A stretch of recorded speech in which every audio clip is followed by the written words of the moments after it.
কাটিগড়ার কংগ্রেস প্রার্থী অমরচাঁদ জৈন বৃহস্পতিবার বিকেলে ফের একবার গ্রামবাসীদের প্রতিবাদের মুখে পড়ে সভাস্থল ত্যাগ করতে বাধ্য হলেন। এদিন বিকেলে তিনি কংগ্রেসী নেতাদের নিয়ে গিয়েছিলেন কালাইনের পার্শ্ববর্তী পেচাচালা বাজারে, কিন্তু সভাস্থল থেকেই তার বিরুদ্ধে কথাবার্তা শুরু হয়ে যায়। প্রথমে অমরচাঁদ স্থানীয়দের কথার কয়েকটি জবাব দিচ্ছিলেন, কিন্তু পরে উপায়ান্তর না পেয়ে সভাস্থল ত্যাগ করতে বাধ্য হন।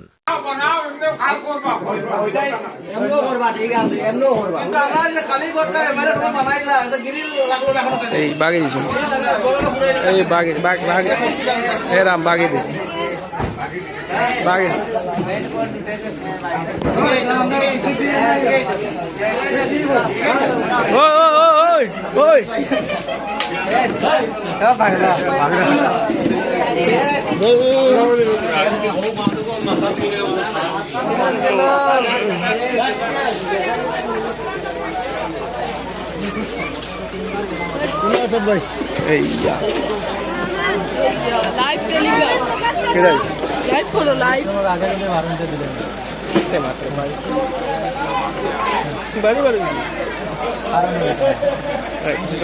চলো